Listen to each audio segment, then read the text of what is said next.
But you are Shias, right? Yes, yes. Are you closer to Ismailis or are you closer to 12er Shias? Do you consider 12er, 12er. Ismailis to be Muslims? 12er, Yes, okay. yes, You consider Ismailis to be Muslims? yes. Okay.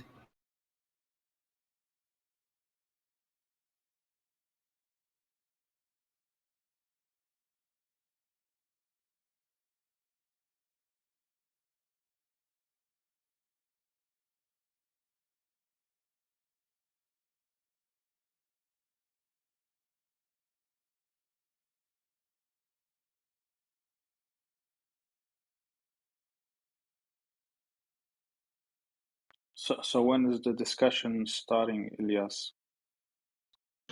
Whenever Brother Muhammad is ready. I'm ready. We can start now. Okay, go ahead. Just before I go ahead, I will upload this on my YouTube channel. The discussion from this point onwards till I leave. Right, that part I will upload to the YouTube channel, and you are okay with that, right? Yeah, yeah, of course. This is being recorded. Okay. So I will start. So today we are discussing whether Sunni Hadiths are historically reliable or not. What this means is, are these Hadiths telling true events, and can we prove or disprove that they are? Now, before I get started, I will mention on my first argument, I'll mention 2 points in this regard. Firstly, regarding the burden of proof. Many Orientalists and people who are not Sunnis or Salafis, they want to pretend that the burden of proof is entirely on the Sunnis in this regard. I don't think it is. If we are claiming that something is evidence for reliability of hadith, or that hadiths are preserved and historically accurate, we have to give some evidence for that. But the same way, if someone is claiming that Sunni hadiths are not preserved, or they are not historically reliable, they have to give evidence for that as well. Both are claims and both require evidence. Secondly, if at some point in the debate my interlocutor brings up just a personal opinion or just something that the Orientalist says in some regard, I won't take that as evidence, and I'll give a very simple reason for this. When we look at biblical scholars such as Bart Ehrman, Dale Allison, and etc., they will constantly and repeatedly defend their claims against Christians who are motivated to challenge them. So they have some credibility, whether you agree with their arguments or not. Orientalists, on the other hand, will never do this. That's why they don't have credibility. These are just two prerequisite points I wanted to make before the debate. Now I'll get on to my first argument for historical reliability of Sunni Hadith. This is a simple argument. This is based on stylometry. This is a method of linguistic analysis using computers and statistical data. Here is the simple argument. There are numerous stylometric studies done on the sayings of Prophet Muhammad SAW in Sahih Bukhari. Uh, what these studies show, what these show, among other things, is that the words of Prophet Muhammad SAW in Sahih Bukhari have one author. Now, why is this evidence for historical reliability of hadith, or at least the hadiths that were tested? There's a very simple reason for this. If the Muslims in the various regions where the Muslims are present, they were making up hadiths, these hadiths would not be have one author. If these hadiths were coming from multiple sources, these hadiths would not have one author. The only way these can have one author is if the narrators are honest and the narrations are going back to one person. The only common person in all those chains of transmissions is Prophet Muhammad sallallahu alaihi wasallam. Hence, the Sunni hadiths go back to Prophet Muhammad sallallahu alaihi wasallam. This is my first argument. Now, I think Ilyas is his name. He can respond, and then we'll move the discussion forward. Yeah, so for the stylometric analysis, well, first of all, you need to show that stylometric analysis itself as a technique is even precise enough to recognize various different authors who are producing content in the same style to even distinguish between them as multiple authors. What is your argument for that? Stylometry as a linguistic analysis is used again and again. Like, this is something that's accepted, it's widely used. There are dozens and dozens of academic papers for this. I'll give something more specific in this regard. we can actually prove that stylometry works on distinguishing Arabic texts. I have given a reference for this in the presentation I've mentioned, and I found total 9 studies done on various long Arabic texts. Some of these are ancient text, and stylometry can detect their authors. For instance, there was a study done on 10 ancient Arabic books or documents. They have to be long documents. Stylometry won't work if you just have a very short sample size. We have about 9 studies. I found in my research 9 studies that were done on Arabic text, and stylometry was successful at detecting their authors. Like, for instance, there were 9 books, and the texts were, as far as I know, jumbled up, and stylometry was able to accurately distinguish the authors from each other. So we know stylometry can work for linguistic analysis. There are 9 studies like this. I have published a book on Hadith reliability. I reference 5 there, but if you want, I can dig up 4 later as well. There are 4 more for this as well. So we have 9 studies in this regard. You can respond. Yeah, no, the basic question is what is your proof that stylometry is a reliable method for distinguishing between hadith authorship? What is the argument for that, right? Because in hadith authorship there are a lot of particular formulas that are used multiple times, right? And there are textual blocks that repeat in the same pattern. So obviously when there are linguistic features that we know for a fact exist amongst all the corpus, it's not hard for the result or the output to be to show that they have a certain consistency, right?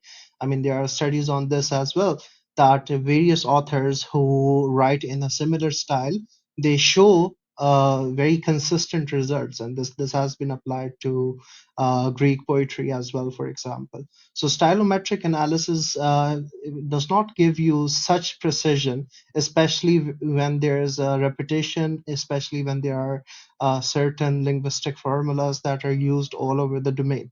So, what exact study are you talking about in which stylometric analysis was conclusively applied to show that it has single authorship? Right? And the main problem, just let me finish. And the main problem is that you have to analyze the corpus based on the cumulative evidence. Stylometry is a very weak argumentation, especially when you have other sources which can, for example, isnad ka matan analysis, which can show you that there is borrowing, that there are forgeries in the chain, or there are particular chains that are constructed. So obviously when you are doing critical history, you take into account all criteria. You don't take into account one argument and make arguments based off it. You have to take all the evidence into account. Yeah, go ahead. Okay, firstly, stylometry is not a weak argument. It's actually a very powerful argument, and it's used again and again for linguistic analysis. And it's statistical, it's something objective. It's not based on personal opinions and feelings, which is what basically most of Orientalist arguments and even the Snatka Matan analysis is mostly based on. Firstly. Secondly, you said that what was I specifically using to prove that stylometry can be used for hadith. Stylometry is a method of linguistic analysis. Hadiths are texts in Arabic language. If stylometry can shown to be consistently working on Arabic text, why wouldn't it be used on hadiths? Like, you can pretend that says there's some this doesn't prove, or there's a magical burden of proof in this regard, but unless you give justification for that, I will just reject your claim. Secondly, you said there were the hadiths were formulaic and there were formulas, etc. in the hadiths or ways of speaking. Here's a contention in this regard that you seem to be alluding to, and if I'm wrong on this, you can correct me later. There is a common contention made against this argument that that the hadiths also contain isnad, words of the companion, and all the other stuff, right? So you can say that, how can this possibly be of one author? Here is the problem with this contention. I have spoken with the author of these stylometric studies in detail in this regard, and he told me, and I can give you his email later if you want. He told me that when he did the stylometric analysis, he only took the words of Prophet Muhammad sallallahu alaihi wasallam. He removed the isnad, he removed the sayings of companions in this regard, So this claim doesn't work. Secondly, you mentioned about stylometry applying or not applying to Greek text. Like, can you give some references in this regard? Because I can give references of stylometry successfully applying to works of William Shakespeare and other poets and playwrights like this. Like this stuff is even on Wikipedia. So this stuff was used for authorship verification in those cases. So can you give some references of the Greek uh, text that you were mentioning? Because if you're just going with some vague formulation in this regard or vague words, I won't take them seriously because everything I said, I gave references for that and it's in pretty simple and clear cut terms. Now you can respond to this argument, but one last thing. You said we have to look at other stuff. You can bring up other stuff later as arguments, such as your claim from Isnad ka matan analysis or some other thing. But that wouldn't refute the stylometry argument. That would be other arguments against hadith, right? That would be a discussion of whether hadiths are reliable or not. But in terms of stylometric argument, that does absolutely nothing. You can respond. Yeah, so what is this particular study that you're talking about? First of all, we'd have to go there. So, which study in particular are you citing, which has done stylometric analysis of hadith? Muhammad. Would you like me to read the references? No, just tell me the name of the reference. What's the name of the paper or book? Okay, uh, I'll tell you the references of the stylometric study that shows that analyzes the statements of Prophet Muhammad sallallahu alaihi wasallam, and I'll tell you the name of one of the studies that does on Arabic text in general.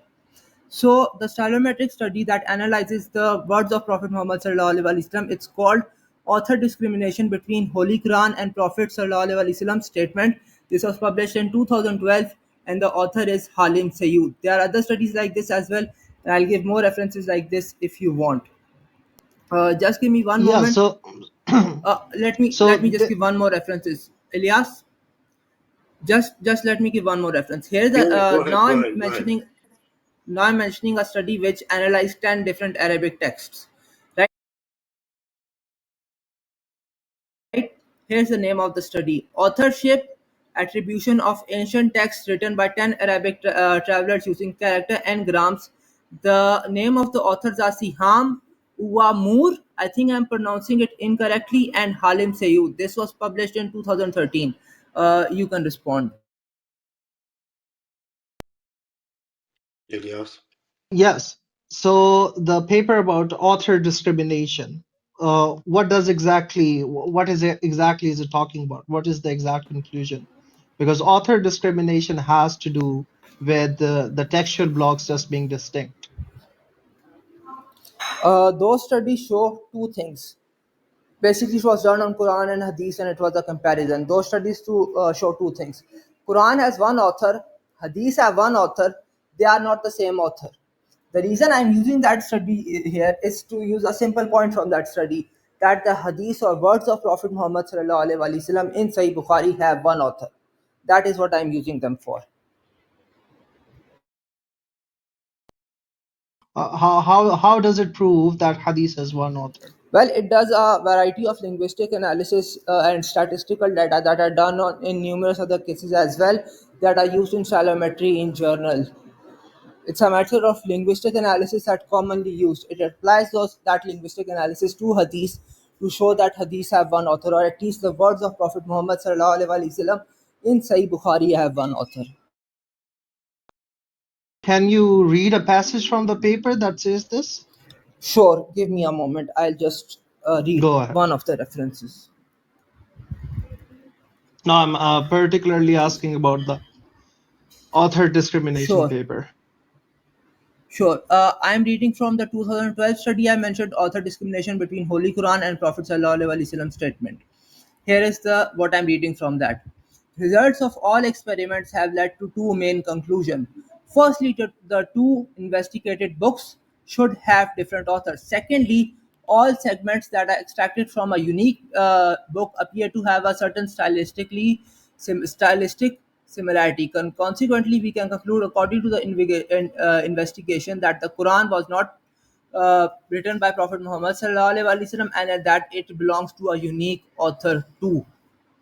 Like, this is a short snippet. I can read other references if you like as well.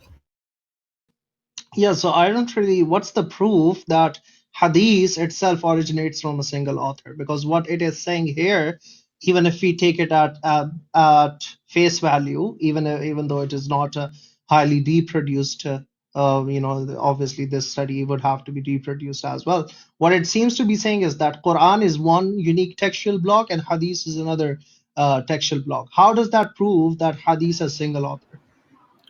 It is saying Hadith is a unique textual block as well. That's the first point. Secondly, Yeah, in so it is comparison to saying that Quran. Hadith have one author. Yeah, no. No, it is saying Hadith have one author. What's the proof Like for it is that? specifically saying this. You are asking two questions right now. One question is whether this particular study says it is the case or not, and the second question is whether it's actually proven or not. Which one do you want me to answer? Because I can answer both Well, if you like. yeah, first of all, you'd have to show that this particular study says that. I don't really see that in unambiguous terms. But more importantly, you have to show that it is actually the case. Okay. Firstly, as far as this study is concerned, I think when it's saying that each particular text block or each particular book has a certain stylistic or linguistic similarity, it is saying that they have one author. But you don't just have to take my word for this. I have talked to the author of the study, and he has done numerous studies on this topic, and he's basically saying the same thing. This is the exact conclusion he takes from the study. And if you want, I can read another study of his as well, because I have it right in front of me. So, as far as whether this study says it, whether the hadith have one author or not, that claim I think has been addressed sufficiently. If you want, I can read even more studies in this regard. Secondly, you said that this study would need to be verified. Here's a simple response to this study. This author did his first study on this topic in 2012, and he has basically been doing them for more than a decade or so. Now, these studies were actually published in an international conference, like it was in Algeria and a few other countries. There was an international conference. I can link it later if you want as well. Actually, I can link it in 5 minutes or so. In that conference, these studies are presented, and this has been happening again and again. So the claim about verification or these haven't been verified, that does not hold water. Now this addresses the claim whether this study is saying that the hadiths have one author or not. Now I'll go to the big meta claim that whether hadiths actually have one author or not. Here is the simple response to this. Stylometry is a method of linguistic analysis that is used again and again in linguistic analysis. We know because of numerous stylometric studies it can work on Arabic texts. This method is showing that the sayings of Prophet Muhammad sallallahu alaihi wasallam in Sahih Bukhari have one author. We have independent reason to think that this Yeah, method is reliable. just a minute. Where is it Let me showing finish that? this point, then Because, you can okay, go respond. ahead. So we have multiple independent reasons to think that both the author of these studies saying these have one author, and that stylometry actually shows they have one author. Now you can respond. Yeah, where is it showing that the hadith has one author? That's all I'm asking for. Where does it say that? And what is the evidence for that? Because what I am seeing here is mere similarity. This is not an argument for author's profile. This is not a stylometric analysis of author profile. This is a stylometric analysis for content differentiation, right? I don't see the segment on author profiling. Where is it? Firstly, if there is content differentiation, you can tell they are different authors. If each text has a unique stylistic similarity, then they have one author. Like this is exactly what it is. And to be honest, if you want, I'll reference Yeah, a second uh, stylometric study in no. this regard from the same author. This from 2015, and he mentions this even more explicitly. Would you like me Yeah, to read because from it? yeah, sure. Well, first of all, let's talk about this one and then we can move on to next one. Because here, all it's talking about is different similarity matrices. And, actually, it doesn't seem to be that high. For H1 and H2, it's merely 32.89%. For H1 and H3, it's 31.43%. For H1 and H4, it's 28.22%. So it's not highly significant. It's not even higher than 50%. So first of all, to conclusively prove a particular author profiling, you would have to take a particular stylometric model, right, and see how it works for established texts where we know that there is a particular established author, i.e., using textual blocks for the same text, and then once its predictions are reliable over that text, only then we can apply it to any other text. So that's basically from a computing standpoint, that's the evidence we would be asking for. Wait, hold on. Where'd he go? Oh, there he Is is. back. Okay. So Muhammad, you would have to show a stylometric analysis that is based on a particular model that has the accuracy of differentiating between authors or predicting authors correctly, and then you obviously you have to Ilyas, use the exact model. can you repeat the last 20 seconds Yes, I because can. I don't know what I happened. can, no problem. What I'm saying is that this study does not seem to talk about author profiling in detail, right? If you want to make an argument based purely on author profiling and the unity of author or single authorship, you need to show a study in which there is a model that independently has been checked for reliability, i.e., it has been fed the same different textual blocks from the same text, and it comes up with a high rating for those texts, such that we know for a fact that it can distinguish uh, uh, between texts, and then you should apply stylometric analysis, i.e., different hadith blocks, and then the study would be more reliable. I don't see that happening here. This is merely talking about content similarity and stylistic similarity. Even the stylistic similarity is not high. Like even if you read the similarity matrices, it's H1, H2 bears 32%, right? Which is like not that significant. Like you have Q1 and H1, or for example, Q1 and H1 is confirming 20%. Q2 and H1 are confirming 19%.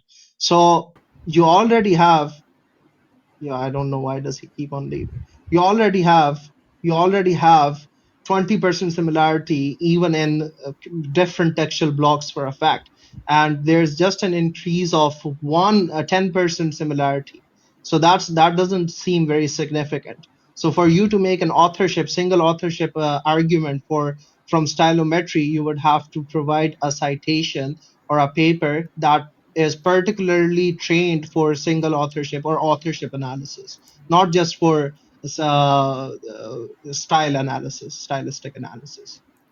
Okay, I'll respond to this claim. Firstly, with regards to the particular numbers you were mentioning, after I respond, just tell me which specific page from the paper you were reading these from, and then I'll address those claims specifically. As for the second point regarding linguistic analysis and stylistic similarity and differences, this is how authorship determination or discrimination is always done. You are saying that these are independent things, but these are not. This is literally how authorship determination or discrimination is done. These studies are linguistic studies where the author is clearly saying these hadiths have one author. That is the point of testing of stylometry. That's the entire point. Now, you can give the particular page from the paper later, like just after I finish talking about the particular percentages you are getting these from. But these studies have been tested again and again and published in international conferences. If your claim is correct, that these hadiths are not showing author discrimination, then why didn't someone challenge those in those international conferences on it? I think you're just making claims out of thin air here.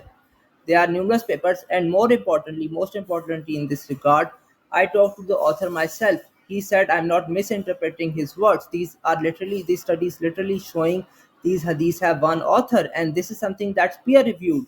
It's not something he's cooking up in his mother's basement. These are peer-reviewed papers in published international conferences. He's saying the same thing I am, and this paper is clearly saying. In fact, I saw one of those papers where uh, basically they used visual representation to show the differences between Quran and Hadith.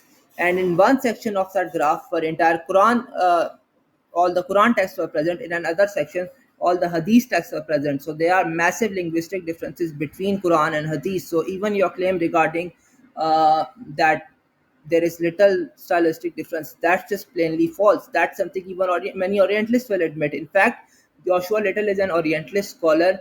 who actually tried to respond to this stylometry argument. The more details of my response to him are in my book. But he acknowledged that there are massive linguistic differences between the Quran and Hadith. And this is something he said that has been widely known in academia for centuries. So, right now, your claim is not just arguing against me or the author of the studies, you are arguing against what the Orientalists themselves were saying. That's how ridiculous your claim is. Now, you can give me the specific pages where you were getting those particular numbers from, and then we can go from there. Yeah, I think first of all, you misrepresented or misunderstood what I said, and maybe it was an effect of you dropping out in the middle. I'm not talking about, I'm not positing that there are no stylistic differences between Quran and Hadith. I mean, that's pretty clear that there are differences between Quran and Hadith. And this paper particularly is about that. What I'm asking you is you need to prove single authorship for hadith, right? And I don't see the evidence for that. And I told you already what is going to be the evidence for that. It is going to be a model that is trained particularly for detecting single authorship or multiple authorship, right? In this paper, I told you as well, you can go open page 440, and there are particular tables that tell you about similarity matrices, right?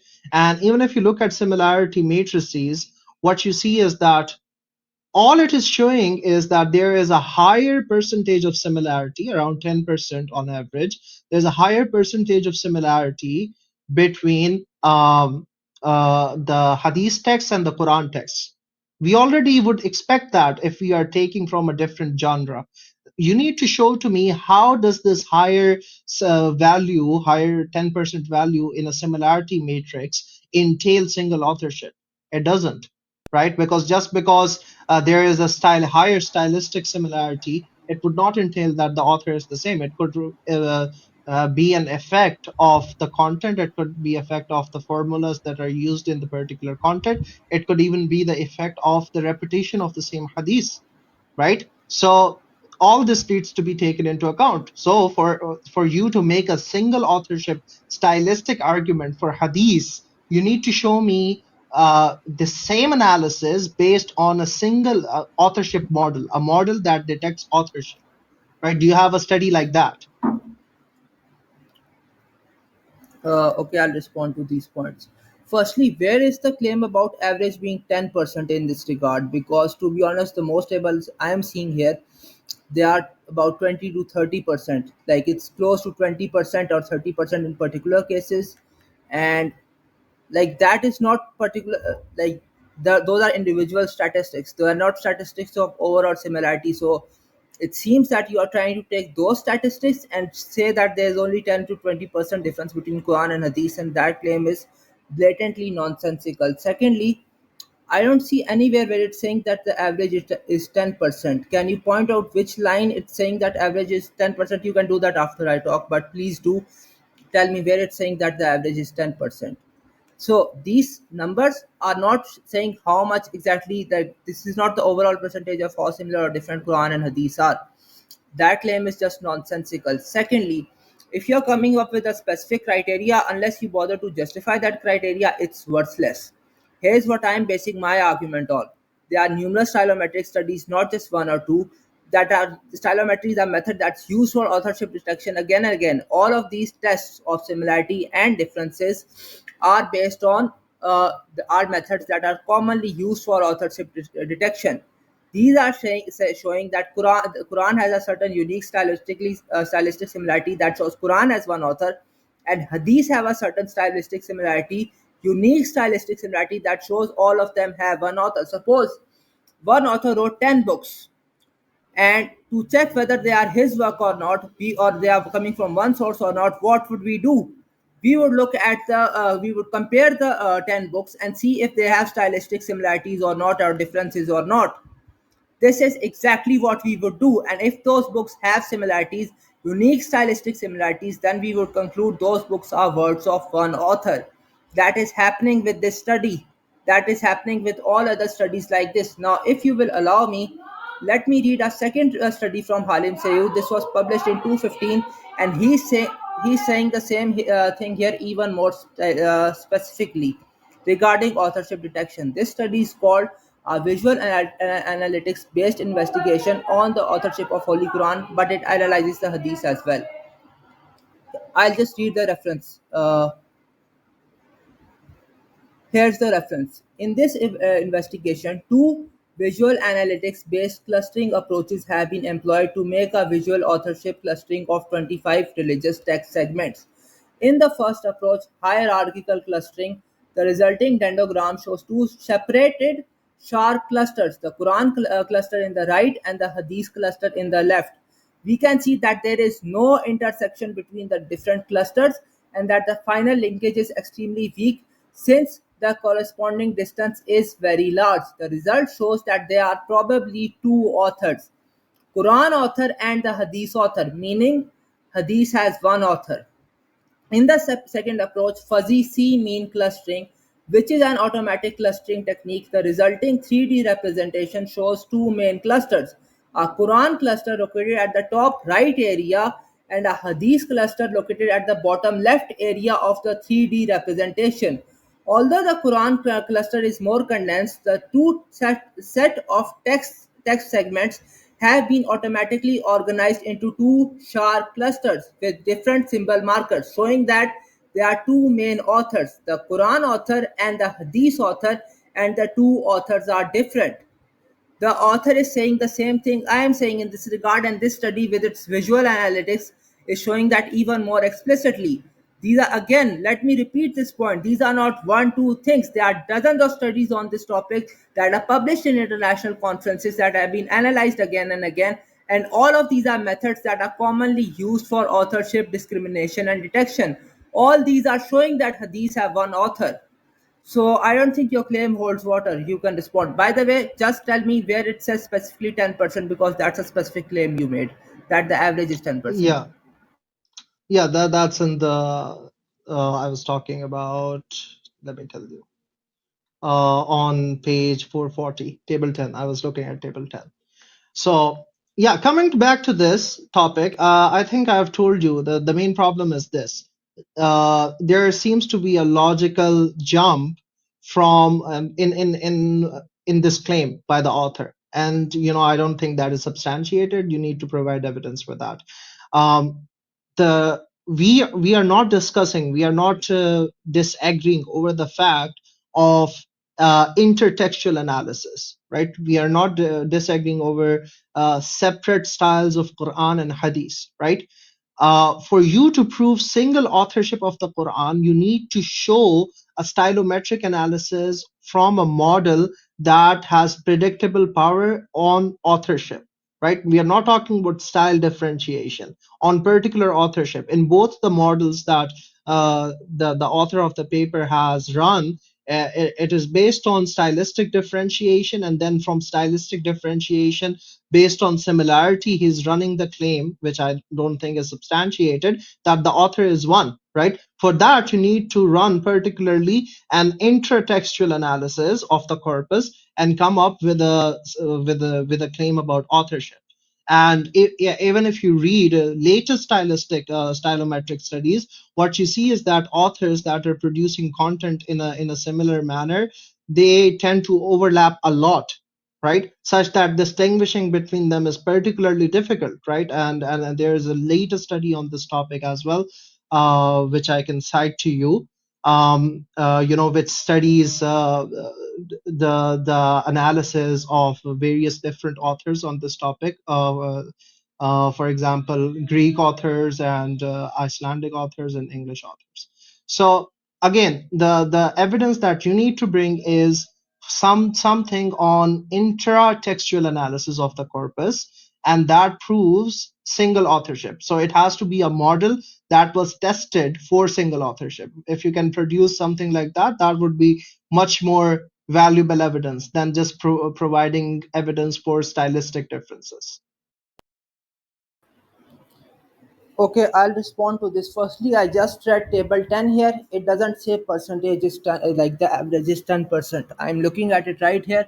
Most of these numbers are 20 or above 20, some are 19 or 18. It's not showing 10% everywhere. So that claim is just blatantly false. Secondly, with regards to the No, criteria for I'm determining, talking about 10% difference in 10%, difference of 10%.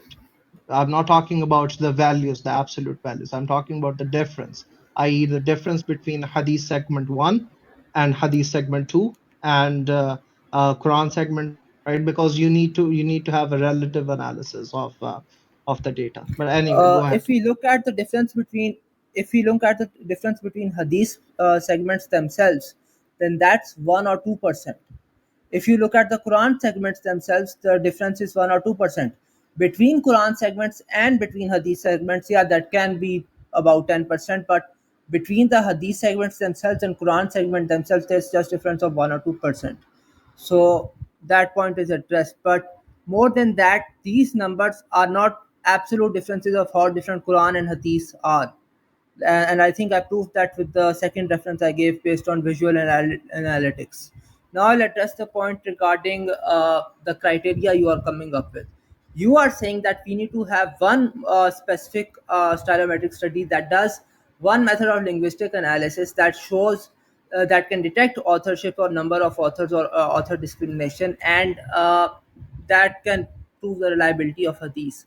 There are multiple problems with in general with the criteria you are giving. You are coming up to this table with a particular criteria. I am coming up with a particular criteria. You are saying that my criteria, that we have numerous studies that show hadith have one author that uses different stylometric analysis, is wrong. If you are going to claim and yours is right, if you are going to come up with with your personal criteria and you're saying my criteria is wrong, that claim will require a lot of justification. So you have to address it afterwards, after I'm done talking. Now, just to address, now even if I take your criteria that we need to have one specific model that has been shown to detect historical reliability or single authorship reliably, and that should work as evidence. All of the numerous tests done in the stylometric analysis are done on authorships, and they are done using authorship to detect one author. In some cases, if there is one author, these studies will show there is one author. If there are multiple authors, these studies will show there are multiple authors. So even if I take your claim seriously, I think your criteria is met, because all of the stylometric tests that are done here, they are showing hadith have one author. Now you are making another fallacy in this regard. You are saying that the authors are proving stylistic similarity and differences, and this isn't proof of authorship. Here is the problem with this claim. All tests of authorship are tests of stylistic similarity and differences. Literally, all tests are, whether they are done using stylometry or using taking even two random points. If their styles and the word choice and other stuff are similar, then you would say they have one author. If they are not similar, you would say they have multiple authors. So I don't think I'm making a fallacy here. I think you are fundamentally misrepresenting how authorship analysis is done. Now, here's the relevant point to remember in this regard. There are numerous stylometric studies that can test for one authorship. By the way, these tests used in these studies, they can test for one author. If they show there is one author, if the book has one author, they will show the studies will show one author. If the book has two authors, the study will show there are two authors. So I don't think your claim holds any water, because these tests that can work reliably, and they do work again and again, they are showing there is one author.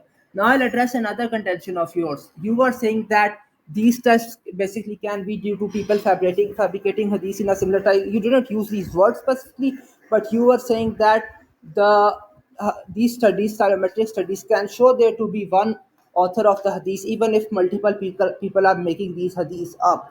This claim also does not work, and there's a very simple reason for this. Stylometric studies have been done on the comparison between what Sunnis call fabricated hadith and what Sunnis call authentic hadith. There are two studies done on this that show that stylometry can distinguish between fabricated and authentic hadith. One study shows the number is 78%. It was an earlier study. A later study done in 2021 or 2022 showed that stylometry can distinguish between authentic and fabricated hadith up to 92%. Now, here's a simple thing everyone listening to this study should keep in mind. If these hadiths were all fabricated, if the Sahih and fabricated hadiths are all made up by the Muslims, as the Orientalists claim, and as I think you are claiming here, or at least you're claiming most of them are made up. Why is the stylometric analysis of these both hadiths so different? If this can be due to fabrication, if everyone is just making hadith in a similar style, or they are just making things up, or the stylometric similarity of Sahih Hadith is because of them being in a similar linguistic style, then why aren't they similar with fabricated hadith? On your theory, these should be extremely similar, but that's not the case. In fact, in my correspondence with Joshua Little, we were discussing this on Twitter messages. He said stylometry is not evidence for hadith reliability because stylometry cannot distinguish between authentic and fabricated hadith. Well, 10 seconds later, I showed him a study that shows that stylometry can distinguish between authentic and fabricated hadith. So I think this fact is enough to refute most of your claims and most of the contentions to this argument. You can respond. No, no, it doesn't answer me at all, because I'm asking you a very rational criteria, which any reasonable person would agree with. You have to show me, if you're making an argument on single authorship, you have to show me the output should be from a model that has been tested for single authorship. It cannot be for a model that is tested for stylistic variation. That's as simple as that. So do you have a study that tests single authorship for hadith based on a model that was tested for single authorship? Here is the problem with your claim. All of the studies that I am using, all of the criteria they are using, all of the models they are using, all of them have been tested for single authorship. They literally are. If you apply a method, if you apply them on one book, they will show one author. You apply them on multiple books, they show multiple authors. Yeah, This that's is that's literally just a done again claim. and Yeah, again. I'm sorry. That's just a claim. Please show me a citation. Please show me a peer-reviewed publication that uses a model. A peer-reviewed publication that's primary aim is to test for single authorship or not, right? On all these studies that you have shown, there seems to be a logical jump from stylistic variation between two different corpuses to there being a single author. We are not talking. So, see, that's the problem. First you were talking about, and the author of the paper is talking about intercluster analysis, and from there you jump to an intra-cluster analysis. That's not justifiable unless your model was also trained on intra-cluster analysis as well. And if that is the case, you need to show me a citation where an intra-cluster model is tested that is particularly tested for single authorship, and then it comes up with the conclusion that there is a single authorship here. And on just on prima facie reading, the reason it fails is because even according to the traditionalist scholars, and everybody agrees with this, the transmission of ahadith was bil ma'na. The riwayat were riwayat bil ma'na, and this is very easy. If you collate all the asanid, you will clearly see that the riwayat are riwayat bil ma'na. They are not riwayat bil lafz, right? There are particular variations for every single hadith that you collate. There are going to be variations in order. There are going to be variations in verb format. There is going to be variations in all those things based on the particular recension that you're looking at. So just on the very fundamental reading, the data would not make sense unless you're talking about a very general abstract notion of thematic analysis, which is different from stylometric analysis. Because we know for a fact that the style of the particular hadith is affected by the particular recension, and nobody questions this. Even the traditionalists accept that the ahadith were ahadith bil ma'na, the riwayat bil ma'na, they were not riwayat bil lafz, unless it's a very short textual block or something. That's a separate case. Okay, I'll address the multiple points. Firstly, with regards to the criteria you're claiming that you're saying it's rational for some reason, I don't think it is. You are saying, and this is why I don't think it's rational. You are saying that all these authorship analysis that work again and again uh, for numerous tests that can show one author, that can be shown to show one author, that have been shown to show multiple authors. If there are multiple authors, they don't work. We need some new undefined criteria that just No, test that's single not. authorship. Sorry, But that's not what I'm saying. That's not what I'm saying. You're okay, misunderstanding me. That's not what I said. okay, just What I repeat said the is, point about Ilyas. Yeah, Just repeat the point about criteria and I'll respond to it yeah. specifically. What I'm saying is, all these you are talking, you're mixing things up. That's the problem. You are talking about uh, stuff. You're talking about models that are trained for intertextual analysis. Sorry, intratextual analysis, i.e., single authorship analysis. Great. If those models are there, great, absolutely awesome. Right? And I know those models are there. The thing is, I'm asking for a citation for a publication that applies one of those particular models to Hadith. Right? The citations that you are bringing me are not about intratextual analysis. They are about intertextual analysis. Can Right? I So ask you I a am question, asking you Ilyas, exactly that. Yeah, before go we ahead. move forward? Can I ask you a question? What is the difference, right, between a stylometric study that just particularly detects one author or a stylometric study that checks how many authors are there? Because to be honest, it seems like what you are saying, it seems like circular reasoning, that it has to assume first there is one author instead of checking how many authors a No, particular no, text no, no. actually Sorry, has. that's not what I'm asking either. What I'm saying What is, are you asking? right now, yes, right now, all the citations, all the publications that you're bringing, they are primarily aimed at analyzing stylistic differences between Quran and Hadith. That is called intercluster analysis. There's no problem with that. I agree. Everybody in academia agrees that there are stylistic differences between Quran and Hadith. Nobody disagrees with this. I'm asking you for a study that is particularly on intra-cluster analysis, i.e., that takes the cluster of hadith and does a stylometric analysis on it. Just like there are stylometric studies, intra-cluster stylometric studies on Quran, right? You would be aware of this. Sadeghi has a long paper on stylometric study on Quran as an individual unit, as an individual corpus, right? So similarly, I'm asking you for a study where the primary aim is to do an intra-cluster analysis on the hadith. I'm sorry, your voice cut out. Ilyas, Elias? Yo, we your can't hear voice you. cut out. We can't hear you. Elias. Just give him a sec. Okay. Yeah, sorry about that. Differentiated authorship, you need to Whoa. bring something Ilyas, that you is cut Elias, out for Elias. 20 or intra-cluster, 30 not seconds. intercluster. Ilyas, You need to repeat what you said like 20 seconds, man. We couldn't Yeah. hear you. So what I'm saying is that he needs to bring evidence for something, or he needs to bring an evidence or a citation that is studying hadith as a corpus individually, not hadith as a corpus in comparison to Quran as a corpus. Do you understand? Because these are two distinct models. I think I understood what you said. Now I'll respond to this point. Obviously, I'm forgetting some of the things that Ilyas said earlier, such as, for instance, the Sunni scholars saying that hadiths are transmitted bil mana. I'll address them later. Right? Firstly, I'll just address the point about stylometric studies. Here is what Ilyas is saying.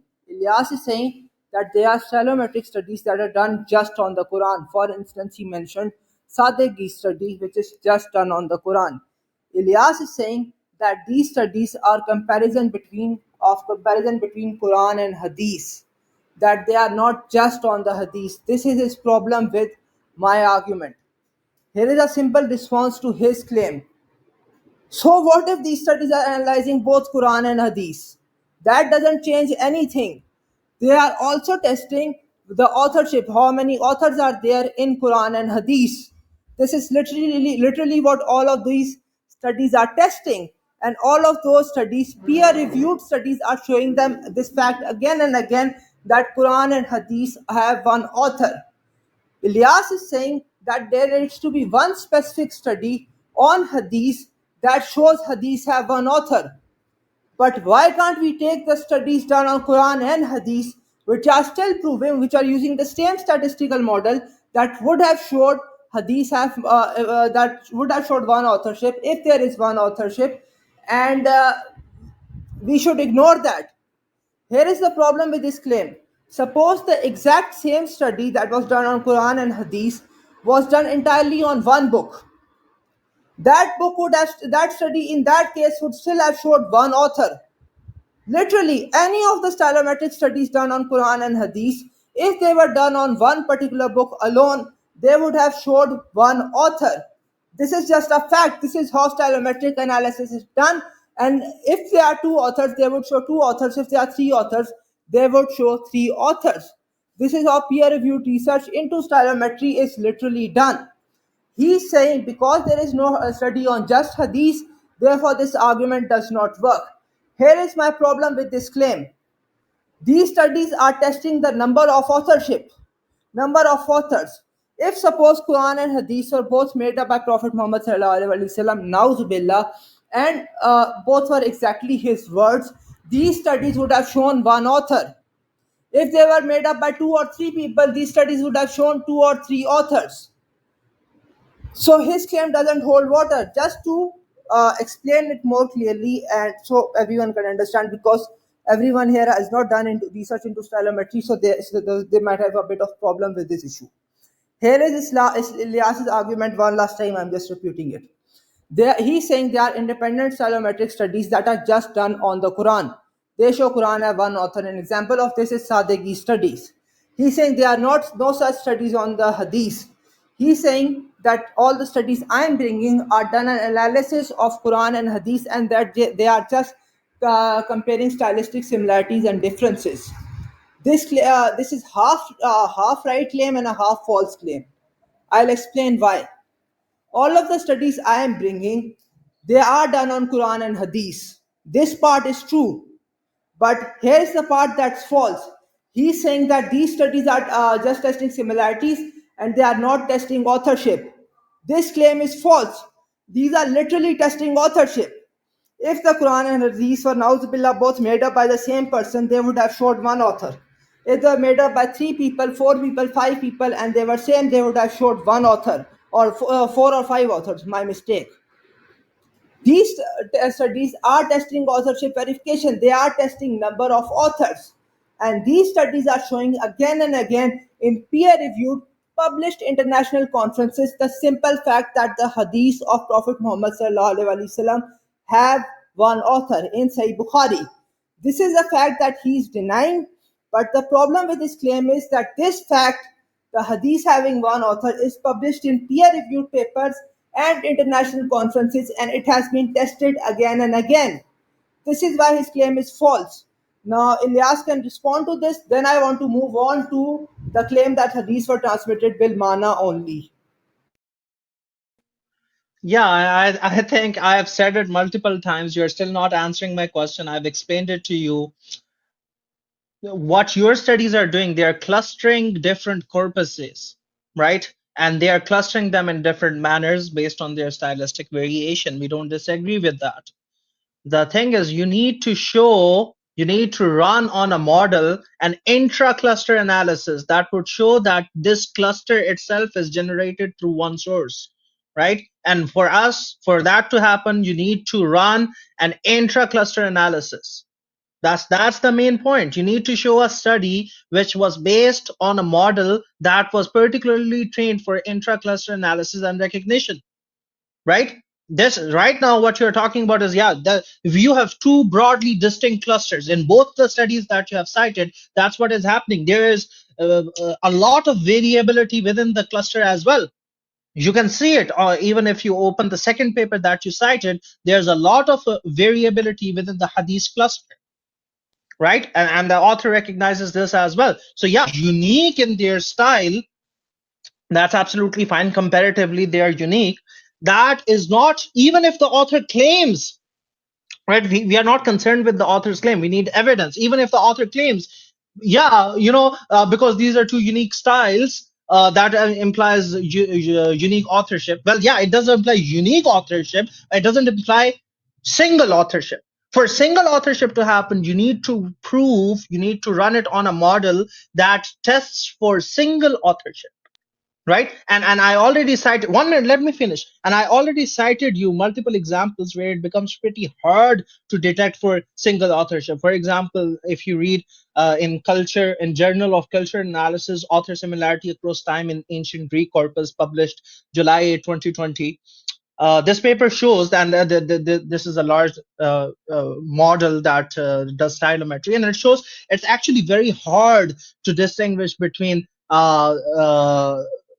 between content of the similar genre and similar time, right? So, and why? Because there's a particular stylistic features, and there are particular generic features that instantiate in all particular texts of a particular time, right? So this is the problem that we are facing, and you keep on repeating the very same claim, but you're not providing a study that tests particularly for single authorship of hadith.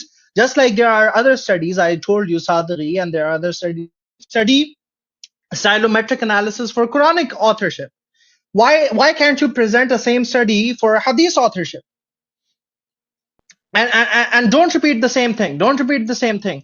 There's a very specific difference between intra-cluster analysis. I have already explained to you. There's a very specific difference between intra-cluster analysis and inter-cluster analysis. When you have variability within the cluster, you cannot just claim that this is single authorship.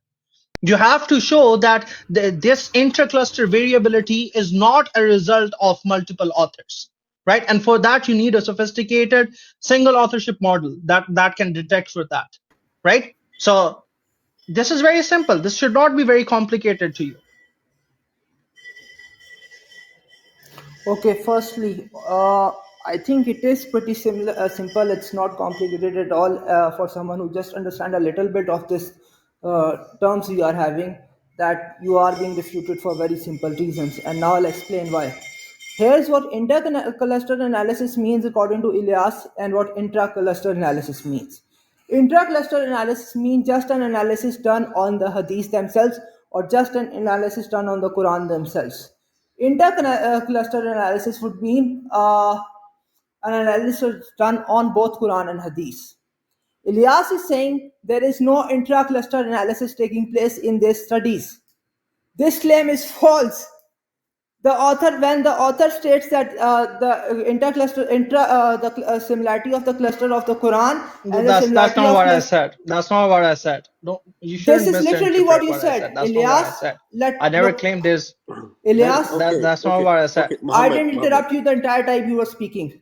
Okay, Muhammad. Just to make sure that you're not taking Ilyas out of context here. Ilyas, can you just one more time just repeat the question that Look, you want Nadeem, Muhammad to answer?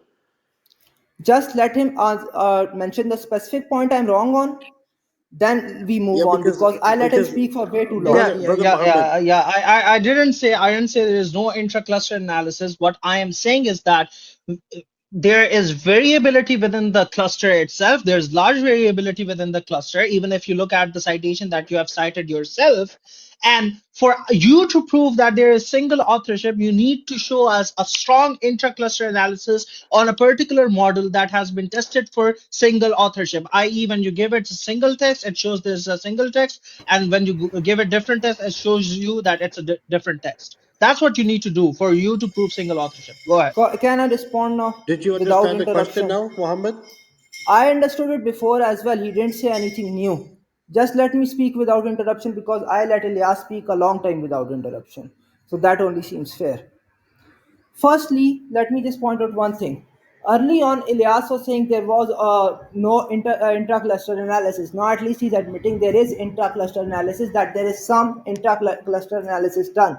So, his claim that I need to give independent studies where hadith, the cluster of hadith themselves is just analyzed, it's worthless, because that is happening in all of these studies. All of these studies are literally analyzing the cluster of hadith themselves.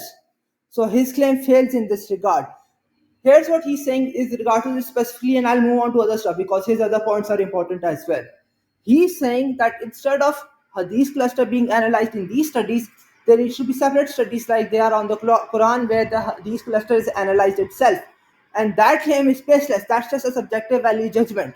That's why it is worthless. Now I'll move on to his claims regarding hadith clusters, right? He's saying there is massive variability or differences between the hadith section themselves that shows that hadith cannot be due to one author, or that at least can be evidence hadiths are not of one author. This claim is false, because even if you look at the statistical data in the first study he gave here, the difference between hadith segments themselves were 1 or 2%. I can read those tables again, and anyone can read those tables. It's on the page 440, I think. Difference between hadith segments themselves is 1 or 2%. Between hadith and Quran is 10%. And the Quran segments themselves have a difference of 1 or 2% as well. So there is very little stylistic difference between hadith segments. In the second study I gave regarding the clustering, that cluster of hadith and Quran on visual analytics, all the Quran sections were grouped together very far from the hadith, and all the hadith sections were grouped together very far from the Quran. So his claim regarding there being massive differences based on hadith, based on the stylometric data, is false. It's plainly and explicitly refuted by the text itself. Secondly, he said that the words or opinions of the author don't matter, right? And here's the problem with this claim. If the author was saying something that he did not publish in the peer-reviewed paper, right? I agree. In that case, it won't matter. But the author of the study, the claim is making regarding the authorship of Quran and Hadith, the fact that these have one author, is published in the peer-reviewed paper in the international conferences. These claims are not just random claims made outside of peer-reviewed text. These claims are made in the peer-reviewed literature itself. This is what the author is saying. This is how stylometric analysis is always done. This is why the claim Ilyas is making is worthless.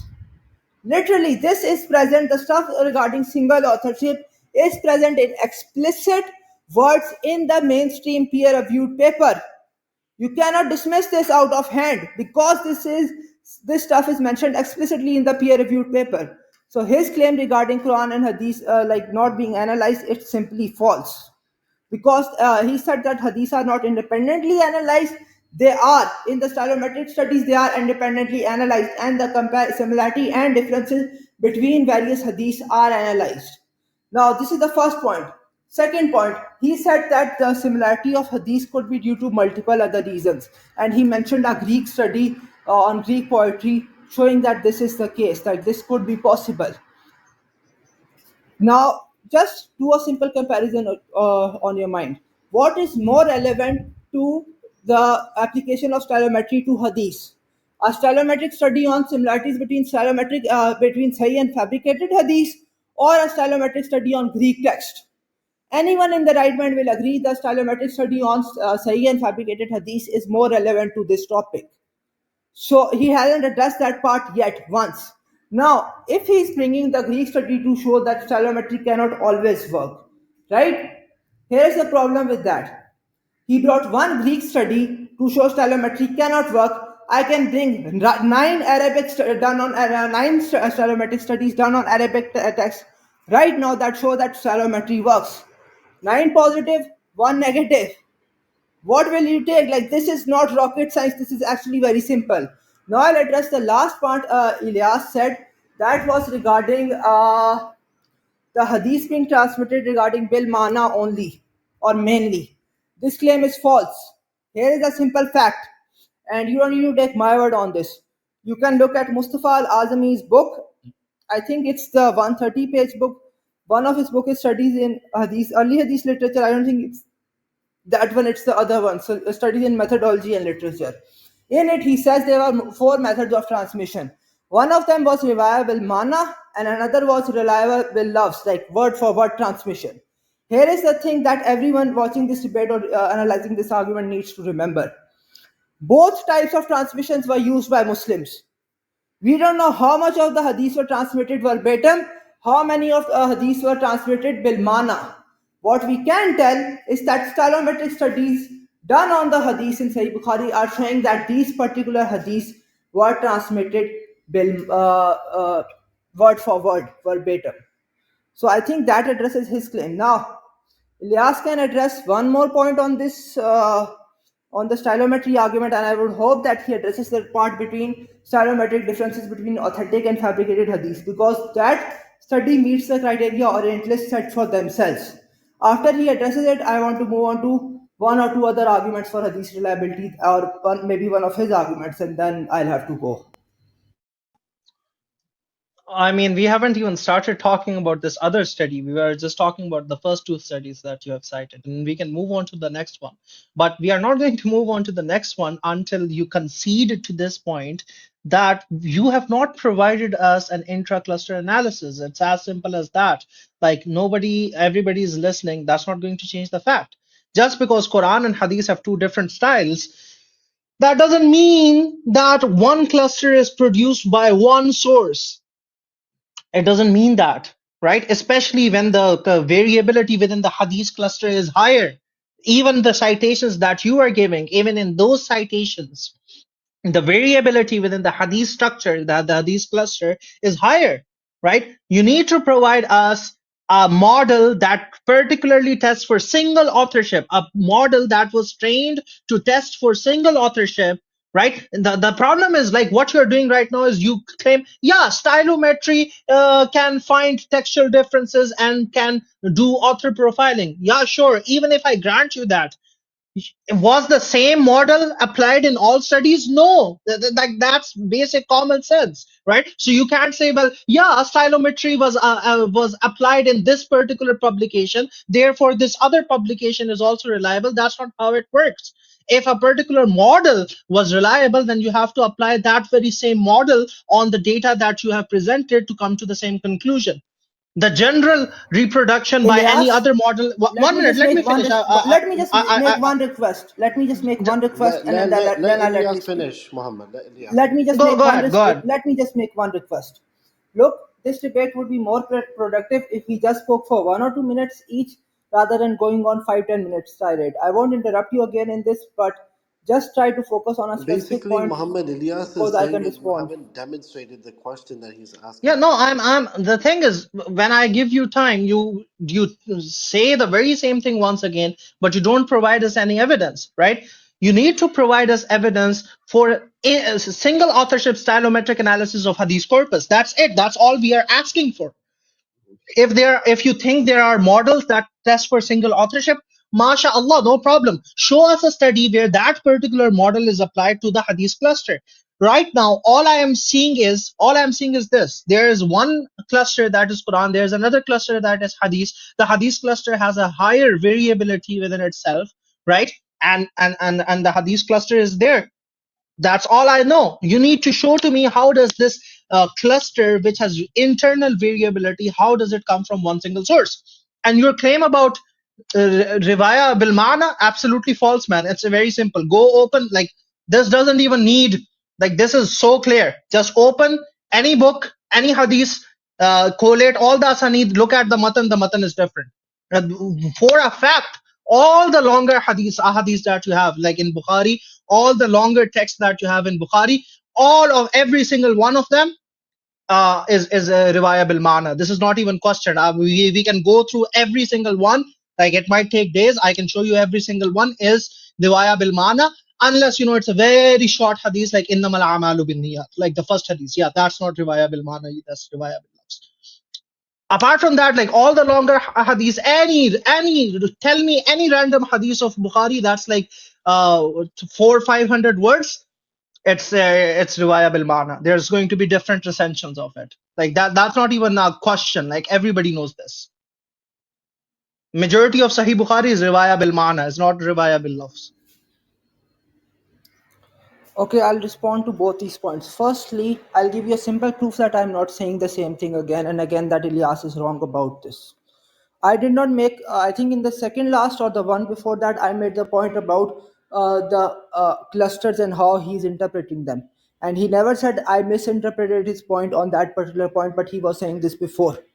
Because I wasn't misrepresenting him, because I'm not saying the same thing over and over again.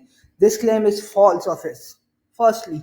Secondly, with regards to authorship clusters, right? He's saying that these studies don't analyze single authorship or don't test for single authorship or multiple. This claim is false. Again, the peer-reviewed study is literally saying the peer-reviewed study that is published in international conferences and checked by multiple peer reviews, that is saying these hadiths are one author. This is not the personal opinion of the author. This is what is saying in peer-reviewed literature. This is the problem with this claim. These studies specifically tested for single authorship as well or multiple authorship as well. Here's a point to remember. When you test for single authorship, you have to test for multiple authorship at the same time. This is something he's not realizing. Here, and I'll give a simple reason for this. Suppose you are taking a particular test, a particular book, right? Some book that's in front of you right now. You are testing whether it has single author or multiple authors, right? Now you run an analysis of it.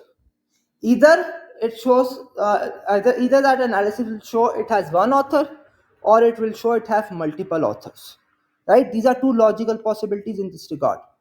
Unless every time you test that book, either it will show multiple authors or single authorship. You have to test both these things at the same time. You cannot test one thing without the other, because in that case you would be just assuming it has single authorship. This claim of his is so nonsensical, it's actually pathetic. But now I'll move on to other points regarding these studies. He's saying that there needs to be a specific model that tests for single authorship, and that I am not providing that. Here's a simple question for you. I'll give you two scenarios. Which of these is more reliable? Suppose you run one method of testing, right, on one particular book, and it gives one result. And then you run the same method of testing on 10 other books, and then it gives similar result, right? Just one method is being used. Is that a more reliable conclusion? Or in the second scenario, you run 10 or 20 different types of statistical, numerical, or linguistic analysis. All those 20 methods of linguistic analysis are giving the same result. This scenario would be much more reliable, because you have multiple independent methods giving the same result over and over again. That's why we would be sure that this test has one author. This is what is happening with the stylometric studies on Quran and or Hadith. All of these studies using different methods are showing specifically that these hadiths have one author. There's simply no way around this. One more thing in this regard, this appealing to multiple lines of evidence is done in all facets of science. For instance, why do we know a Big Bang is true? Because there are multiple lines of evidence supporting it. Why do atheists argue for evolution? They claim there are multiple lines of evidence supporting this. Now, in terms of stylometry, I am bringing numerous stylometric analysis, numerous different models.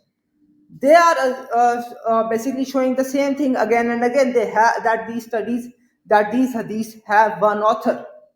Why wouldn't you trust it? I mean, this is literally how science works. So I think his claim in this regard is nonsensical. Now, just to address two other points, now I'll address the point regarding riwayat bil mana and verbatim transmission. He said that the very long hadiths in Sahih Bukhari are not transmitted verbatim, and they are transmitted bil mana. I agree. I agree that very long hadiths in Bukhari, or that hadiths that have 100 words, 200 words, 300 words, they are transmitted bil mana. They are not verbatim. But are most hadiths in Bukhari like this? Most hadiths, in my experience, that I have seen are relatively short hadiths, 3, 4, 5 sentences. For instance, I'll just give you a short story. I woke up. I had breakfast. I went to the market. I bought some clothes. I came home. I had dinner. I slept. This is a 2 or 3 line story, right? Most hadiths in Bukhari or in general are of this length. They are not of hundreds. They don't have 100 words, much less 400 or 500 words. So he's making a false comparison here. And if he claims that more than half of Bukhari is bil mana, I want evidence of this. Moreover, one more thing. Here's what he cannot do. He cannot say just this hadith in Bukhari is different from this hadith in Muslim. Therefore, both of them are transmitted bil mana.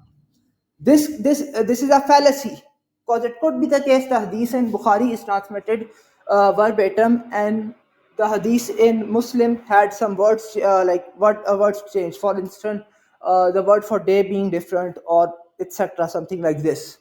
So his claim is literally garbage. Now, why would he said that we won't move on until I concede this claim? Why would I concede this claim? My claim is mentioned in peer-reviewed papers, the peer-reviewed international conferences who are saying the same thing I am. They are testing for intercluster relationships. They are literally testing Quran and Hadith and whether they have one author or not. Now, I'll point out one of his dishonesties and then I'll let him speak. He said that there are massive differences between hadiths themselves. Here is the table 10 from the first study I read. I'll just read you the four clusters that are mentioned there of Quran, four segments of Quran and four segments of hadith, and I want you to analyze the differences. Hadith segments 30.85, 31.16, 30.66, 28.87. These are four segments of Hadith with their differences. Now we will look at the Quran segments 20.01, 19.73, 19.38, 18.99. Like they are very similar, minor differences between Quran and Hadith. So he's lying about this again and again. Here's a simple point, and after this, Ilyas can respond because, to be honest, I won't be able to stay here all day because it seems that's what Ilyas wants. But I'll just make one point in this regard. He's trying to challenge the conclusion from the study I'm making. This study is peer reviewed. It's mentioning in there are numerous studies like this. They are mentioning the same thing again and again. These hadiths have one author. This is in peer reviewed paper. This is not just a personal opinion of the author. The claim he's making that there are massive differences between Quran and hadith. I just used the same table he was using for his analysis, and the difference between Quran and hadith are not that much. They are slightly more. The hadith one has slightly more differences in the Quran, but it's really not that much. Like, I mean, his claim is look, this is not something controversial. This is literally in the plain paper of the text. Moreover, here's the most important factor in this. The Orientalists themselves, they came up with a criteria for why stylometry should work and should not work. Their criteria was that stylometry should be able to differentiate between authentic and fabricated hadiths. There are multiple independent studies from different authors in this. One of them is from a university in Algeria, another is from a university in UK. They are saying the same thing that Stylometry can distinguish between authentic and fabricated hadiths. This is how stupid his claim is. He's trying to use like certain terms from the paper to sound sophisticated, but his claim is nonsensical, and frankly, some of the nonsense he's doing, even the Orientalists will repeat.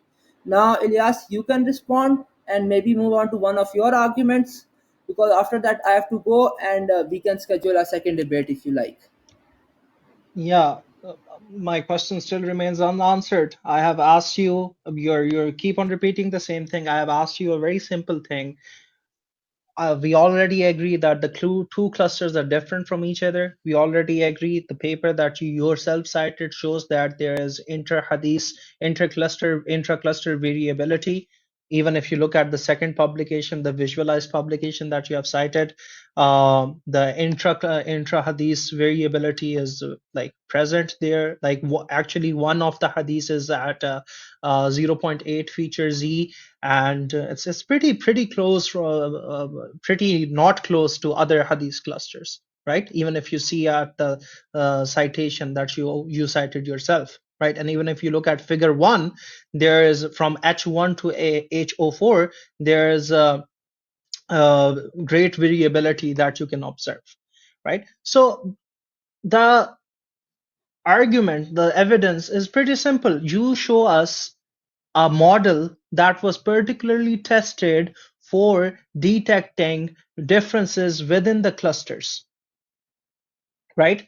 It's like a Behnam and Sadri, like the Sadri one, where he has a model and he cites a lot of models that try to find differences within the cluster, right?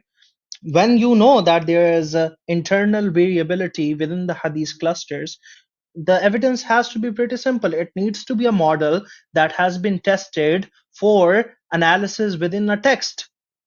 It's very simple. So what should the model do when you give it a single text? It's which is known to be written by a single author. It should say yes, it is written by a single author. When you give it multiple texts that are written by multiple authors, it tells you yes, these are multiple authors, right? And they need to be from the same genre. That's the problem that we are facing right now. The models that you are citing, they are making a logical jump. They are differentiating between generic clusters, and then from there they are saying this is single authorship. That's not how it works. For you to make an argument about single authorship, you need to have a consistent model that has predictive power over the same genre, right? So for example, you give it tafsir, like all the genres that we know for a fact that have different authorship. Then, only then, when you know about the reliability of this model, only then can it tell us something reliable about the single authorship of hadith. Even when you talked about Bukhari and Muslim, even the shorter ahadith of Bukhari, even 5-6 sentences once, they have internal variation, right? There are other recensions, other turuq of the hadith that are going to have either verb differences, smaller differences, because this is taking into account even wa, right? Even the usage of wow. So that's the kind of analysis that this paper was trying to do. So in Bukhari, well, even 5 sentence ahadith, they are going to have internal recensions that are distinct, right? So how can you even apply stylometric analysis to the hadith corpus? And keep in mind, this was just on Bukhari. Even the data that you're citing, even if we take at the best, this was just at Bukhari. This was not in on the whole hadith corpus. uh, there are multiple recensions within the hadith corpus that clearly show that even the shorter ahadith are riwaya bil ma'na. So, bro, I have been asking you for the same thing. You need to show us an evidence of intra cluster analysis, and you are not showing this.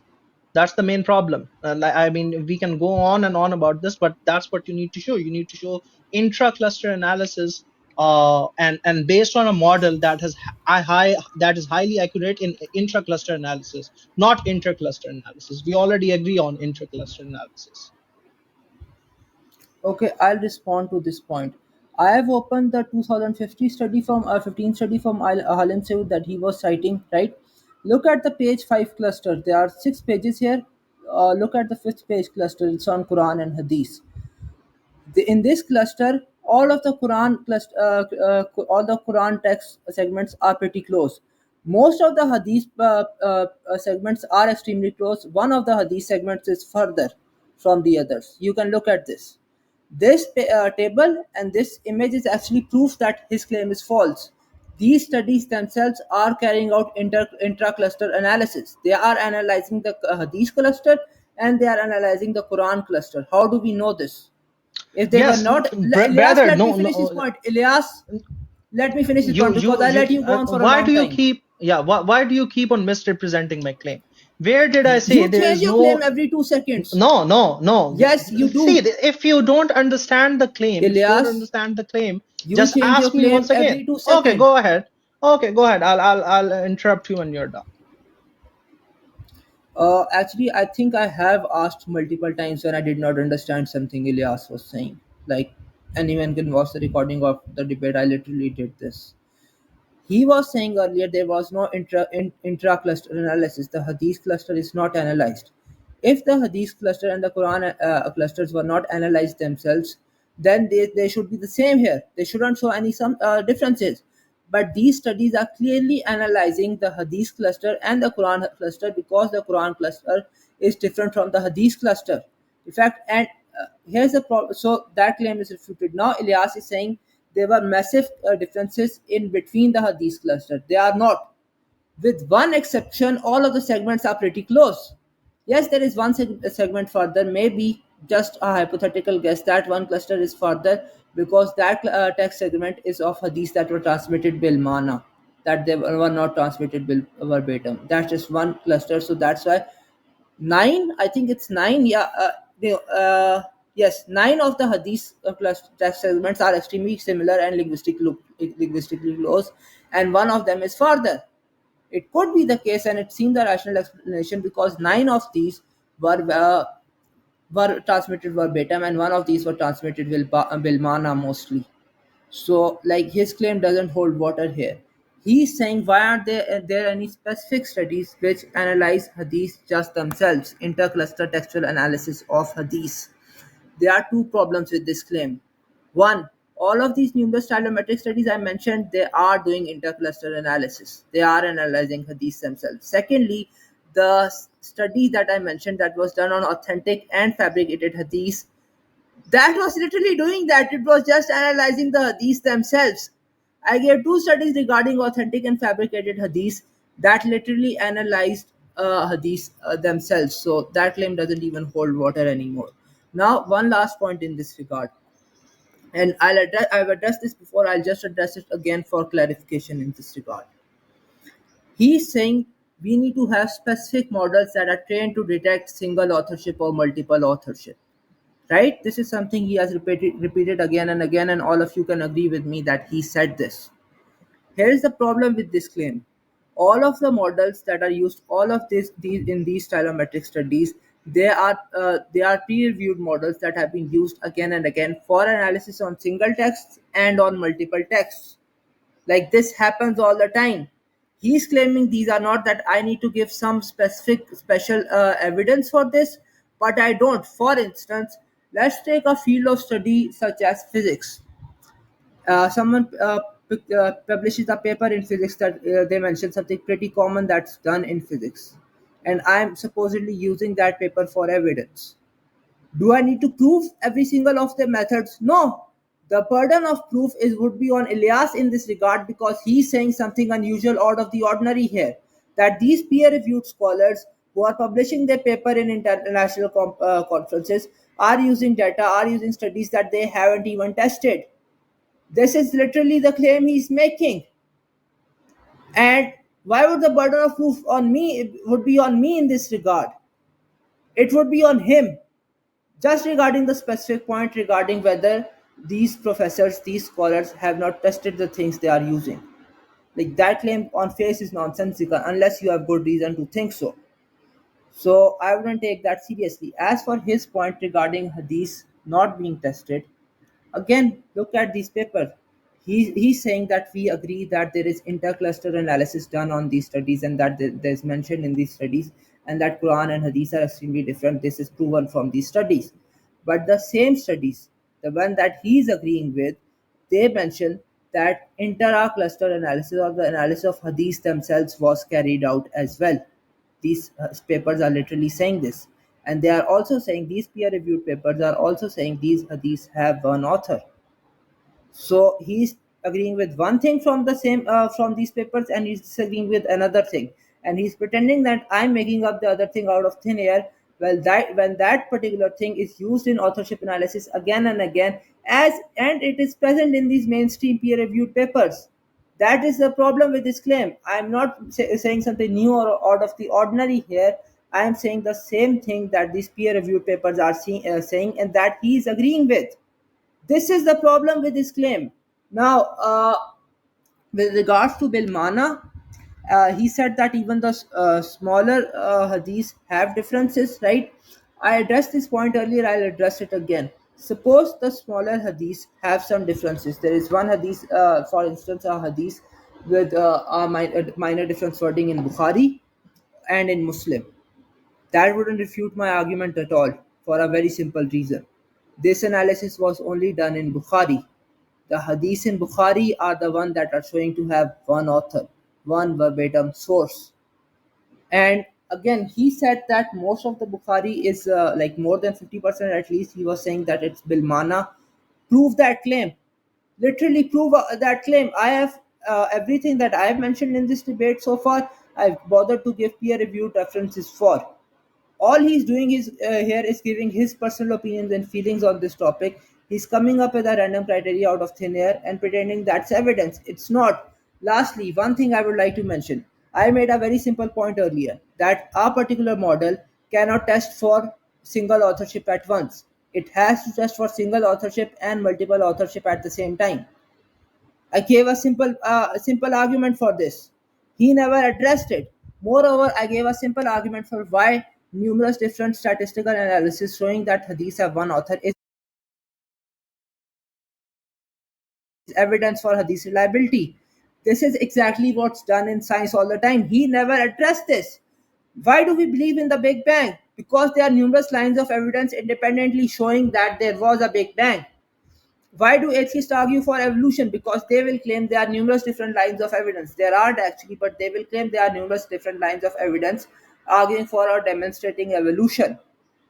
This is how science is literally done. You look at multiple lines of evidence, and if they line up, then that's evidence. In this case, in the case of stylometric studies, we have 10 or 20 different stylometric tests that are done on these hadiths. All of them, the models that have been tested again and again for single and multiple authorship, and they are all showing that the hadiths have one author. Now I think we are stuck on this point, and to be honest, I don't see the point of argue this again and again. You can have the last word, Ilyas, if you want, because I believe I've said everything I wanted to say. Just try to have a short one, because then I'll leave, and after this debate is done, I'll upload this recording on my YouTube channel, right, like we agreed. Yes. So as you can see, even after multiple inquiries, Muhammad has failed to produce evidence for intra-cluster analysis, right? Yeah, there is partial cluster analysis, intra-cluster analysis in the studies. Nobody has disagreed with that. Rather, I've used that as an example of outliers that even in the citation that he's citing, even in the paper he's citing, there is variability within the clusters, and Hadith cluster has a higher variability. What I asked him in particular, which is absolutely fair and rational, is an analysis on within the cluster using a model that is trained within the genre, right? Because it's very simple. You don't want confounding factors, right? So you need a particular model that accounts for the differences within genre, that accounts for the differences within the conventions, and then it applies that adjusts for all these variables, and then it applies an analysis on the data and comes up with conclusions, right? And the way to test such a model would be to feed it data from a single source, from a source where you already know the authorship is one, right? For example, Tafsir al-Tabari or something like that, where you know the authorship is one, or Tafsir Muqatil bin Sulaiman, something like that,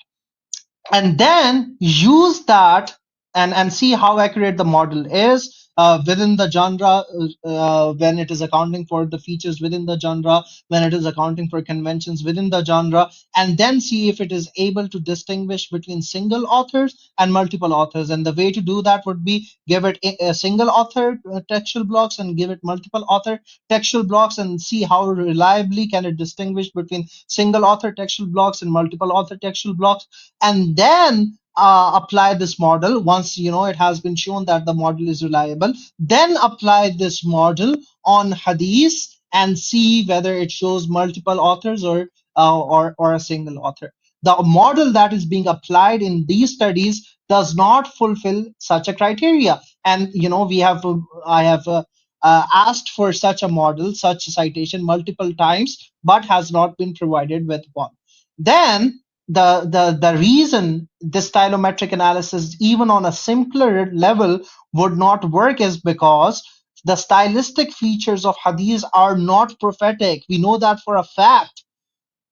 Why? Because just based on the matan has high variability with regards to the wording, with regards to the way it is written, with regards to the syntactic structure, and with regards to the particular recension, right? And this is well known. Even very short ahadith, even like 4 or 5 sentence ahadith, they show internal variability. And all you need to do to know that is just look at various recensions of the same hadith, and you will see that they have differences in different recensions, i.e., a particular tradent would have its own particular recension with peculiar features, and another tradent would have other features based on its peculiar recension.